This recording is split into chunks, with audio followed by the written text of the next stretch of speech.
I believe I'm supposed to start with a backstory where I tell you where I'm from and tell you about my childhood. And I'd love to say that I had a normal upbringing, but I didn't. And I was born in Texas. You can take the girl out of Texas, but you can't take Texas out of the girl. Anyhow, we moved to Wisconsin, thus my accent, when I was less than 1 year old. Not really sure how many months I was, but anyhow, I grew up in Wisconsin, Lake Geneva, Wisconsin, a beautiful little city in southeastern Wisconsin. And my mom was a journalist in Houston for the Houston Chronicle, I believe, and then when she moved to Wisconsin, I think she wanted a job with Chicago Tribune, or she did get one there, but I think it was the Janesville Gazette instead, which was a much, much smaller newspaper, but it was in Wisconsin at least. And so after she quit the newspaper, she started working as secretary for a new business called TSR. They invented Dungeons and Dragons right there in my hometown of Lake Geneva. And we didn't know it was going to be a big, exciting game that the whole world enjoyed. It was just some gamers my mom knew who were playing and inventing. Okay, so right next to Lake Geneva, Wisconsin is Delavan. And in Delavan, they have a circus museum. And one of the circuses would stay in Delavan during the wintertime. I think it was Barnum and Bailey, possibly. So at the same time that my mom was working for Dungeons and Dragons, she was hired by the circus to write a book about it. So she traveled with the circus for a couple months. While she was traveling with the circus, she discovered the book Endless Quest books, where you read for a while and decide what you want the character to do, and then turn to the page number and see if you live or not, and you get to move on to hear the rest of the story and make it through the end of the book. You're a survivor. And when she proposed to write for Dungeons and Dragons, she thought that would be a really cool format to use.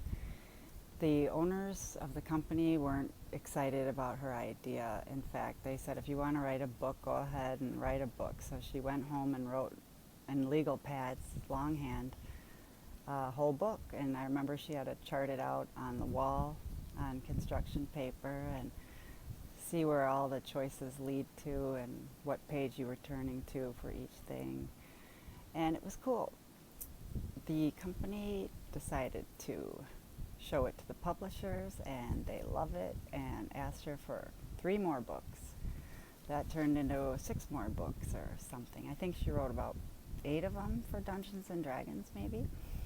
And so as I grew up, my mom would be speaking at libraries and bookstores and talking about her books, and I thought she was so cool, and she is cool.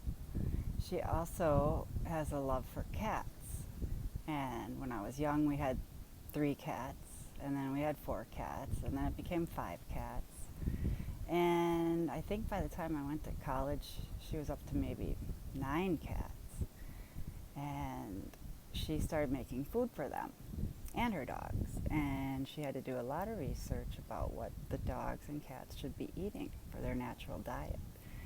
And after inquiring with hundreds of people, veterinarians and vet technicians and nutritionists, she came up with a raw meat diet, and she was one of the first people on the market to sell raw meat to dogs and cats.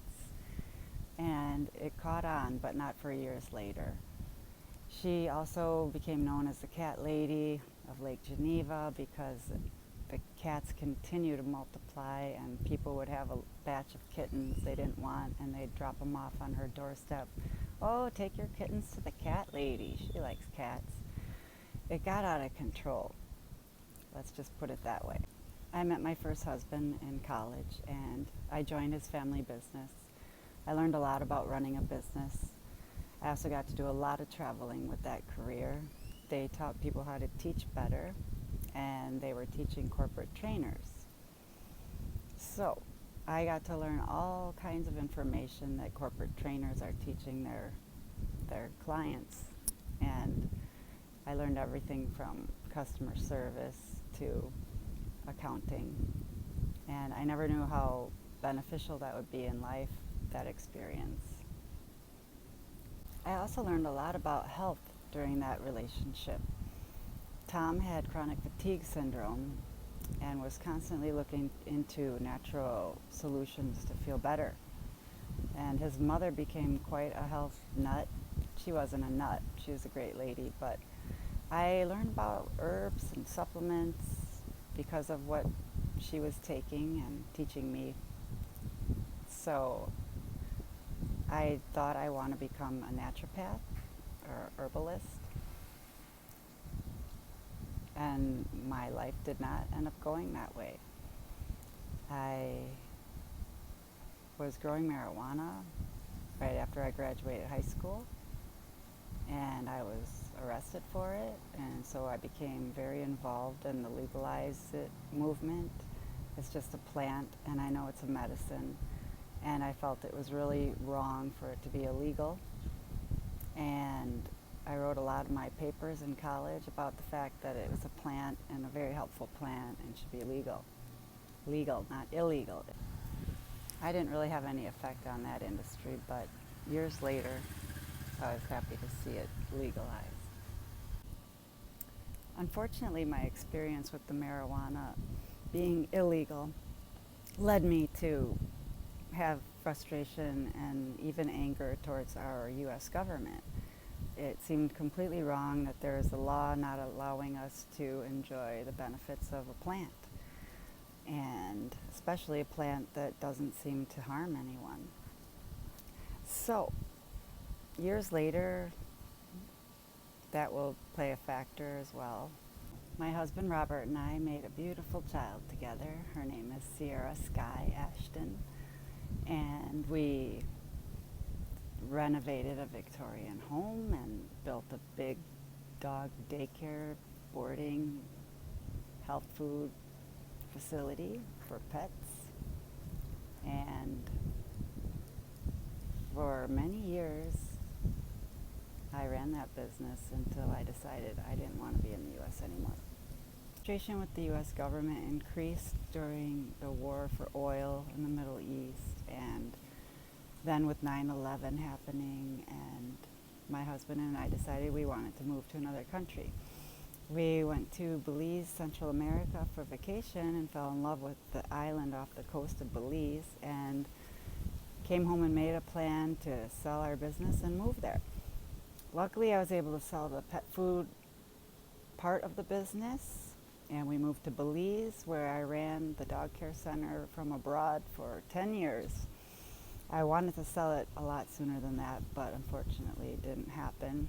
And the stress from living abroad and running a dog daycare facility in another country became unbearable, and I think that led to the stress, which contributed to my acquiring Parkinson's disease.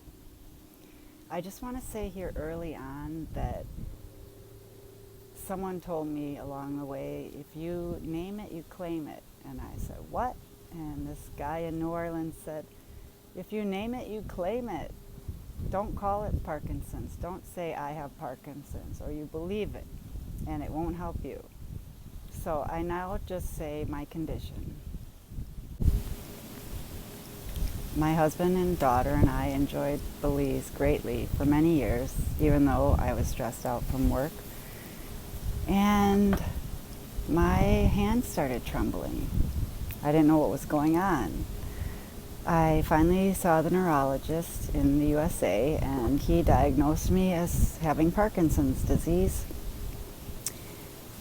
I was so crushed by the news. I didn't really know what Parkinson's is, but I couldn't imagine a life with it. And I really spiraled into depression and left my husband and family and was rather suicidal for months until I met another person named Paul, who helped me pull up my bootstraps and do something about it, get a routine in life. And move forward the best I can and find happiness.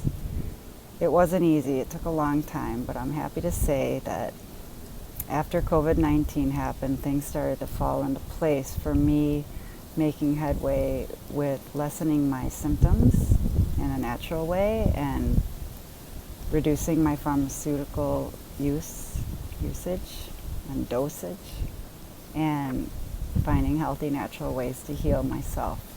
And although I still do some awkward trembling and head bobbing and shoulder rolling, I'm nothing like I used to be when I deteriorated physically.